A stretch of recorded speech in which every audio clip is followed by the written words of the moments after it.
gave my husband an ultimatum to finally take care of our daughter and household or face divorce, after he refused to contribute post-job loss. My husband, 37 male, used to work to support the family while I, 36F, stayed home taking care of our 2-year-old daughter. Last month, he lost his job and told me he felt exhausted and wasn't eager to do anything. I said okay and offered to work so he could look after our daughter at home and get some rest until he feels better. By the way, our daughter goes to daycare, so it's mainly some housework and picking her up. But he said no, he needs his time to be completely free. I got furious because this means either I work while also taking care of our daughter, or our family will face significant financial pressure. But I stepped back anyway and had a hell of a month doing everything while he hung out with his friends and played PS5. Finally, I couldn't take it anymore and told him he had to choose between being a house husband or divorce. He chose the first, but it felt forced. I keep questioning myself, was I too harsh? Any good advice would be appreciated. Next day, I came home from work to find his mother there. I was shocked because he hadn't told me anything. She started picking up our daughter and doing the housework. This is driving me crazy because I have never gotten along with her well, and my husband knows this. I feel like he asked her to come so he could continue being childish, disregarding how I feel. His mother raised him as a single mom, and according to my husband, she was very protective and planned to live with him for his whole life. He felt suffocated, so he went to a university far from home and reduced contact with her. I remember one time she came and got sick, vomited, and I cleaned up her mess. Suddenly, she asked her son to come and told him that her underwear was dirty and needed to be washed by hand that very night, even though we had a washing machine. My husband and I had agreed that our marriage was ours and that she wouldn't come and live with us. He broke his promise. I'm considering divorce, but I'm worried our daughter is too young to understand it. I've thought about holding on for a while, but these days of living with her are already driving me crazy, and I don't see a quick end. I've thought about being an and forcing her to leave, but that might lead to divorce. I really need some advice. Thank you all. Oop, this helps me a lot, thank you for your words. Oop, I would hate myself if this scenario really happens, you have a point. Thank you. It happens so easily and subconsciously. All of my ex-boyfriends are exactly like my dad, but my husband is exactly like my stepdad. I emulated the toxic relationship my parents had without realizing it, and then when my mom showed me a good husband and father in a healthy relationship, again without trying or realizing it, I found it for myself. Once I saw her in a good marriage, it was jarring when someone was showing red flags because it wasn't normal to me, but before all I knew was toxicity, so the red flags didn't look so red. Why were what I was used to. Oop, good point, I'm starting to worry about that my daughter would estimate it unconsciously. I found out my wife posted about our situation on Reddit, so I thought I should share my side too. I lost my job in May and wanted some free time because life after having a baby feels suffocating. I've always been a free spirit, working and traveling, and then I met my wife, Jay. This lifestyle continued, and we traveled a lot, from Tibet to Antarctica. I was a seller, and she had a great business selling replica bags, making enough for us to enjoy our lives. We hit it off, got married, and had a great time together. We even considered being child-free and consulted an older couple on an Antarctic cruise, whose happiness convinced me this could be our future. The thing is, my mom really wanted a grandchild. At the time, I didn't think much of it and felt it wasn't a big deal, so I discussed it with my wife, and we decided to go ahead. Her pregnancy was tough, she had severe morning sickness, and I felt really sorry for her. After the baby was born, she wanted to focus on the baby, and I agreed to hold the family burden alone.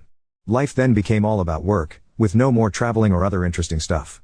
So last month, I had enough. No more working, no more baby duties, and we agreed to give me a trial break. The past month was quite healing until one day she got mad and suddenly gave me an ultimatum of divorce. I didn't want a divorce, so I started doing housework, which I wasn't prepared for. Then last week, my wife came home and asked me to talk, showing me her post about us in this sub. She said millions of people had read it and called me an immature. I was pretty upset and asked my mother to help with the housework so my wife would be relieved and, to be honest, to call her bluff. She's not happy, of course, and neither am I. We've barely talked since then, kind of a cold fight. These days, I've caught her several times watching her phone for a long time and sometimes crying. I believe she posted about us again, and I've been waiting for her to talk even though I wanted to start the conversation but got cold feet feeling the tension in the family. Update 2. I've been hesitating because we had a great time, and I have been loving you. I didn't talk to you these days because I wanted to see if you would send your mother home and talk. I update now because, as you said in the post, I see you and want everyone, especially those who told me you might have been depressed, to see you. I can't believe you'd rather defend yourself on Reddit than talk to me face to face. If that's how it is, let's do this. Update 3.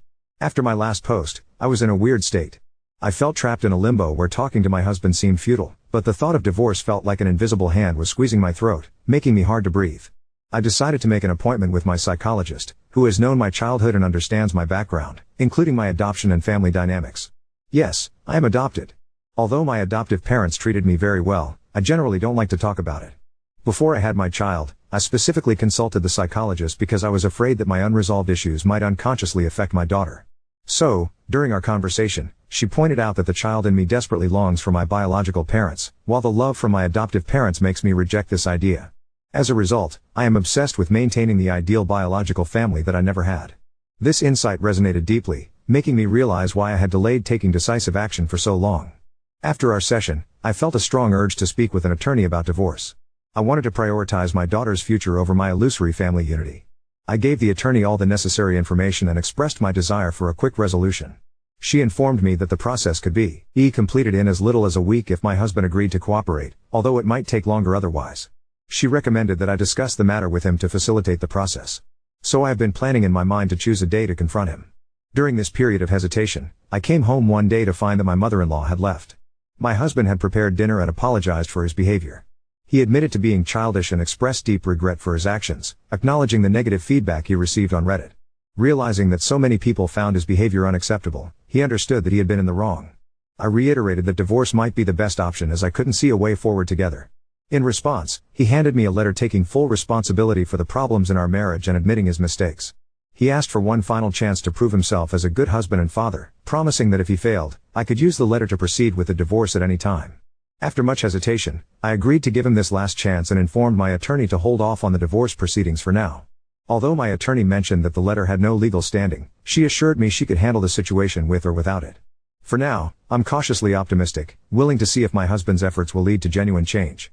If things don't improve, I'm prepared to take further steps to ensure my daughter grows up in a healthy and loving environment. I believe the decision is in my hands, and I am now determined to do what's best for my family. I want to thank everyone for their comments. They helped me see many options.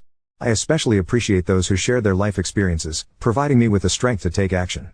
By the way, I'm back to my bag business. Update 4. After my husband handed me the letter, we entered a strange phase of coexistence. On the surface, things seemed to improve. He started doing housework, picking up our daughter from daycare, and even cooked dinner a few times. It felt like he was trying, but something about it felt performative. His actions weren't consistent, and I noticed that whenever I wasn't around, things slipped back to how they were. For instance, I came home early one day to find him playing PS5 while our daughter was in front of the TV eating snacks. Nothing dangerous, but it showed me that his commitment might be more about appeasing me than genuine change. Then came the bombshell. My mother-in-law called me furious. She claimed I was ruining her son by making him work at home and that I was using my masculine energy to emasculate him. This was out of the blue, and it hit me hard.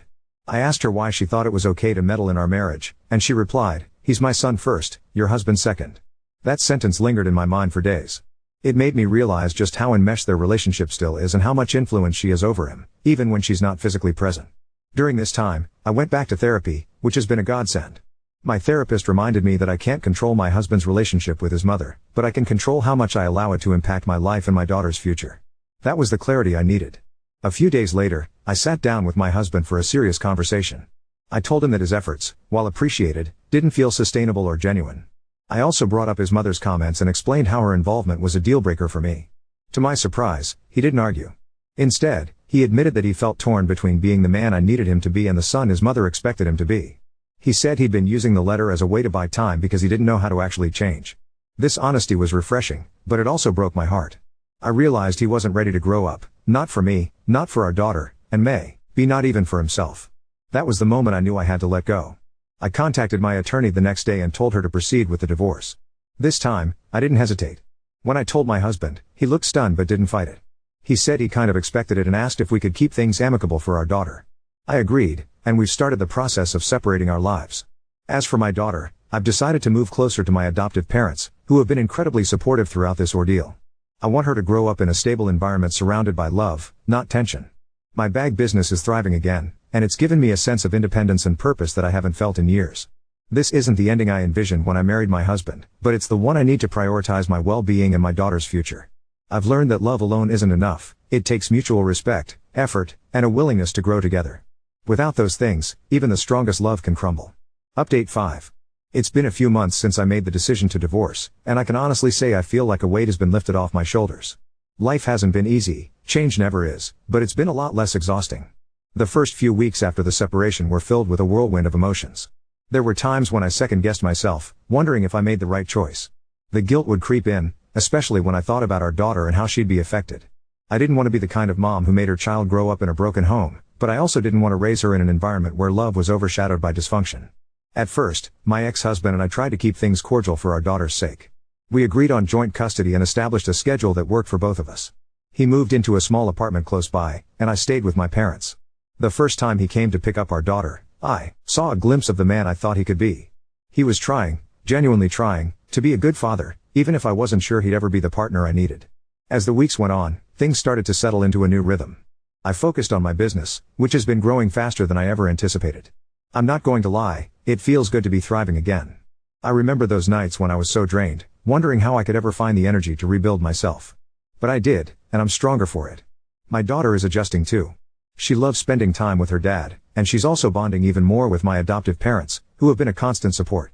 I've noticed a new calmness in her, like she can sense that the chaos is settled. I think we're all finding our new normal. As for my ex-husband, we've had a few more conversations. At first, I didn't want to hear anything from him, but over time, I've realized he's genuinely trying to change, even if it's a slow process. He admitted that he's been seeing a therapist and working through a lot of his issues, including his relationship with his mother and his fear of commitment. I don't know if we'll ever get back together. Frankly, I don't want to be stuck in that same cycle again, but I'm relieved that he's doing the work. I'm proud of him for taking those steps, even if it's not with me. I've come to a place of peace with my decision. Divorce isn't a failure, it's just a chapter in a bigger story. For a while, I held on to the idea of preserving the family unit, but I've learned that it's okay to redefine what family means. My family now consists of me, my daughter, my adoptive parents, and the amazing people who have supported me along the way. I don't know what the future holds, but I know that I'm on the right path. I've learned so much about myself, about what I'm willing to tolerate, what I'm not, and how to stand up for myself without feeling selfish. And for the first time in a long time, I feel hopeful.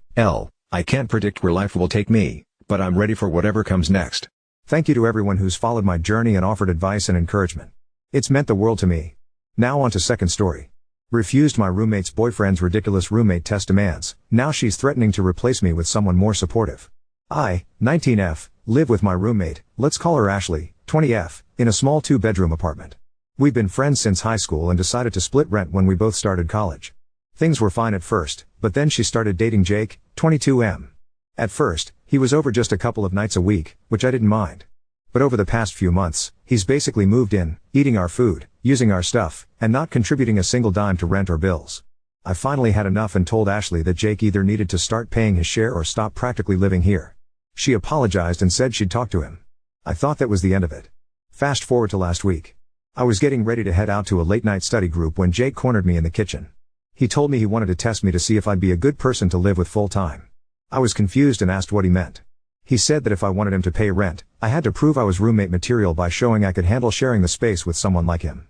He then gave me a list of rules he'd want me to follow if he officially moved in, things like doing my share of the cooking, even though I already make my own meals, not bringing any guys over, I'm single, but why is that even relevant? And being respectful of his gaming time by keeping the Wi-Fi free during his streams. I laughed in his face and told him there was no way he was moving in. He got pissed and told Ashley I was being unreasonable. She confronted me and said Jake was just testing the waters and that I should have been more open to the EA. She accused me of being jealous because I'm single and suggested I was trying to sabotage their relationship. Now she's saying if I can't be supportive, then maybe she should get a new roommate, one who respects her relationship. I think this is completely insane, but Ashley and a couple of her friends are siding with Jake. They're calling me selfish and controlling. Ida for refusing to let him move in after his ridiculous test? Oop, thank you for the advice. I will start to document everything from now on. Any other advice I should do as well? Oop, yeah, he gets really emotional when it comes to his gaming time. Update 1. It helped me see things in a completely new light. Honestly, I didn't even realize how much I was being gaslighted by Jake and Ashley until I read some of your insights. I thought they were my friends, but now I see how manipulative and toxic their behavior really is. Maybe I just hated the thought of not having any friends, but who needs enemies with these kind of friends? NGL, it still breaks my heart to realize this and I cried a lot. But that doesn't change anything, haha. I don't know why I'm saying this, it's just been a really emotional days, please forgive my rant. Since our confrontation, Jake has gone full victim mode. He's been telling mutual friends that I'm trying to ruin his life and kick him out of his girlfriend's apartment.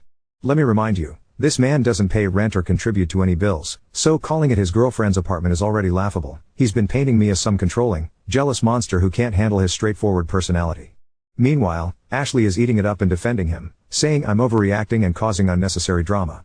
What's worse is that I've started noticing just how much control Jake has over Ashley. She's completely bought into his narrative and is now acting like I'm the enemy. For example, she told me last night that my attitude is making it hard for them to feel comfortable in their own home. Their home. This apartment is 50% mine, but suddenly, I'm being treated like an unwelcome guest. I've decided I've had enough. I've already documented everything. His constant presence, his freeloading, and now his smear campaign. I'm reaching out to my landlord this week. Most leases have clauses about long-term guests, and Jake has definitely overstayed his. As for Ashley, I don't know if there's any saving our friendship. I'm heartbroken because I thought she cared about me, but now I realize she's supporting Jake's abusive behavior. Thank you to everyone who opened my eyes to what was really happening. I'll post another update once I've spoken to my landlord and taken further action. For now, I'm just trying to reclaim my space. And my peace of mind. Also, I really want to thank you for just caring and being there. This is what I needed to hear, and you all were honest and fair with me. I am very grateful for the support I got that I couldn't get anywhere else. Update 2. Hi everyone. I wanted to come back with a final update now that everything has been resolved. It's been a whirlwind, but I can finally say that I'm in a much better place, and I'm so grateful to everyone who supported me along the way. After my last update, I contacted the landlord and explained the situation. Turns out, Jake had violated the guest policy in our lease by staying over so often. The landlord was understanding and firm. Jake couldn't stay overnight anymore, and if Ashley wanted to add him to the lease, we'd need to renegotiate everything, including his share of the rent and utilities. When I shared this with Ashley, she was furious at first. She accused me of trying to sabotage her relationship and even said I was acting petty. But as the reality of the situation set in, something shifted. I think for the first time, she saw how much Jake's presence had disrupted our lives, and how much it had hurt me. To my surprise, Ashley apologized. She admitted that she had been blinded by her feelings for Jake and hadn't considered how unfair her actions were. She said she needed to reevaluate things with him and asked for some space to think. Over the next week, Jake stopped coming over. Ashley and I had a long, heartfelt conversation, and for the first time in weeks, it felt like I was talking to my old friend again. She admitted that Jake's controlling behavior wasn't sitting right with her anymore and that she felt like she'd been losing herself trying to please him. And here's the best part, Ashley broke up with Jake. She realized he was manipulative and toxic, not just to me but to her as well. She thanked me for standing my ground and helping her see the situation clearly. We're still working on rebuilding our friendship, but things feel so much lighter now that he's out of the picture. The apartment is peaceful again, and I've even started redecorating to make the space feel more like home.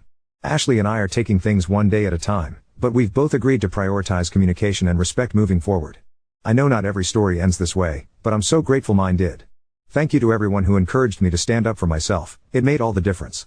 Without you I would be living in hell now.